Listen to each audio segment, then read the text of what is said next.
Hi everybody, Gary Fong here, and I'm here with the new Sony a6500. Now this is the third iteration in the a6000 series, and so I wanted to explain to you what the key features are and why you would want to purchase one maybe over the a6300 or over the a6000. I've actually got my a6000 and a6300 here, and I think it'd be really instructive to tell you about the evolution of the product and as how they kept improving the product line, starting with the a6000. Now the a6000 is still a very, very solid camera. I mean, it shoots 11 frames per second, has 179 autofocus points covering about 93% of the shooting area. It is a speed machine. You buy this thing for autofocus and action photography. And I bought it because when my children were toddlers, you really had to have some kind of a fast action camera to capture all of that action. And I absolutely do adore this camera. And I told all of my friends about it. So many people really became Sony converts to mirrorless because of the Sony a6000. The Sony a6000 went on to become the biggest selling interchangeable lens camera in the history of photography, which is kind of neat. So what it does have, again, is 11 frames per second, and but it has a cache of only about 44 shots before it runs out of gas, as is with the a6300. So you can shoot 44 JPEGs, and then it has to stop and write to the card. In addition to that, when it shoots at 44 and you want to look at what you just shot, it'll say memory writing to card. So that was one of the things that gave you, maybe 4 seconds of shooting before the camera would start to choke up. So that was the a6000, still a great value for about $600. When they went to the a6300, what was important to me was that they started to offer this in 4K. 4K is the standard now pretty much for cinema, and I've started shooting films in Hollywood, feature films, and we used the a6300 for the trailer for Best Friends, and it was an amazing performer, especially with the G Master lenses, which were built for the Sony mirrorless. So what does the 6300 offer that the a6000 does not offer, of course, is the 4K. It offers 425 focus points, but it does in a way which they call 4D autofocus, which means that it takes the center focus point and then it surrounds it kind of with other phase detection points to calculate much quicker. I think the acquisition speed is 0.05 of a second, fastest autofocus in the world because of that. And it wound up being a real speed demon. 425 focus points rather than 179 over, again, about 93% of the shooting area. One thing for portrait photographers that it added, which was an extremely huge feature, was continuous eye autofocus. Now that is something that I think I first saw it in the Sony a7S II. The ability to program your camera so that it would lock on someone's eyeball, even if they moved around the screen. So as a portrait photographer, if you're shooting at a wide aperture, like say f1.4 or something like that, nothing more annoying to get a really great portrait and to find that the eyeball's out of focus. This particularly guarantees that the eyeball will be in focus. One of the things about the Sony cameras, though, is that the menu system is enormous, and that's because of all the features that this thing has built in. One of the things that you can't get immediate access to is eye autofocus, because that's something that you actually have to custom program, which is why we have so many resources at garyfong.com, premium videos, and our new iPhone app, which will teach you exactly how to program your camera. We call it the Unleash the Power series because there's a lot of power in these cameras, but you have to know how to use them, especially if you're working professional. The time it takes to stop and try to figure out how to program this thing so you understand it and you're able to unlock the potential is pretty substantial. We give you a lot of shortcuts there. Also, it has a lot of features that you don't know that you would actually really want, like the ability to subject track. And the subject tracking is what makes these cameras so amazing. You know, you buy a 6300 or a 6000 for its ability to shoot fast autofocus and very fast frame rates, right? Because it'll shoot 11 frames per second. At the time, that was pretty freaking amazing to be able to do something like that. With the 6500, it offers you the ability to do touch focus.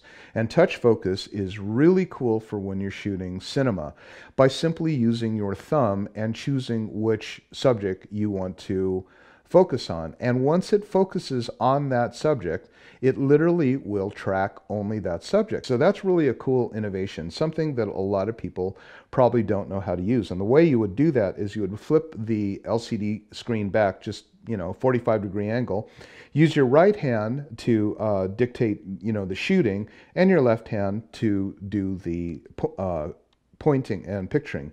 Now, it's also feasible that you can put your eye up to the eye focus, and if you kind of know your field pretty well, you can use your thumb to try to find the topic, but it's way not as accurate because you're really kind of flying blind, with your thumb kind of down by your chest, trying to pick out different focus points. So that's the big innovation. The other innovation is the cache speed.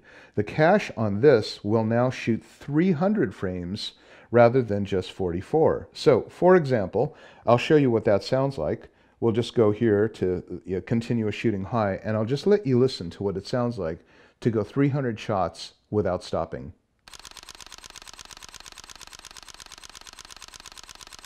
Really should fast forward through this because it makes it for kind of a boring video.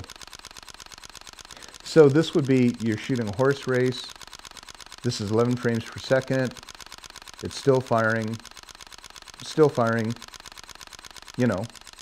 and that's really going to fill up a card, but for those of you who need it. Now, the other thing about having a cache that's this big is that you can hit play. Oh, now it starts to fart. Okay, so after all of that time, then it starts to, clog up the cache. Let me show you the difference between that and the 6300. Okay, so this is the 6300. Let's listen.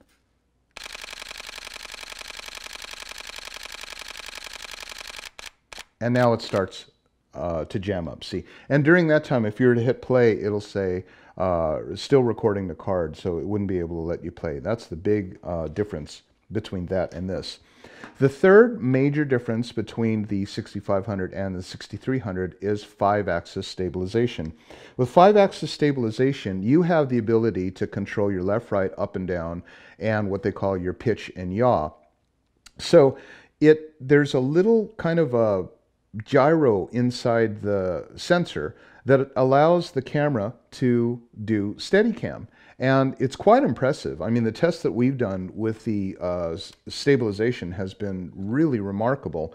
And this is great for, say, for example, of course, if you're shooting video, but also if you are a wedding photographer and you don't have a tripod, you can, I think they said 6 stops of correction for camera shake, because it will stop the camera from shaking. So that is something that really was previously, I think, only on the a7 II or a7R2, and of course that was a much bigger body. So how they were able to miniaturize that and stick 5-axis stabilization into this was pretty darn remarkable.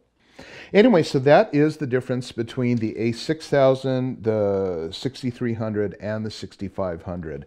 If you go to our website at garyfong.com, you will see premium videos on how to unleash the power of your a6000 and your a6300 and your a6500 coming soon. We also have for the iPhone our new virtual camera app.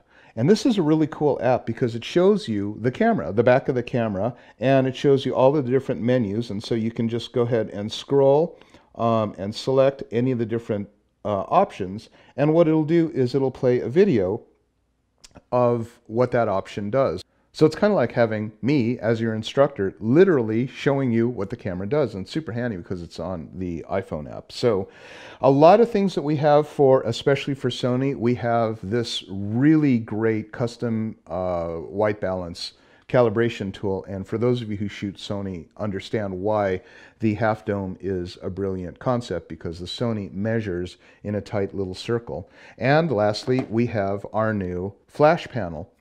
And this flash panel is cool because for when you're shooting flash, rather than just shoot with this tiny little hotspot, when you put this in, you can have the entire panel brighten up, and it gives you a very, very soft, flattering look. It also bounces off the ceiling. And when you're done using it, you can just put it away and it will cover your LCD.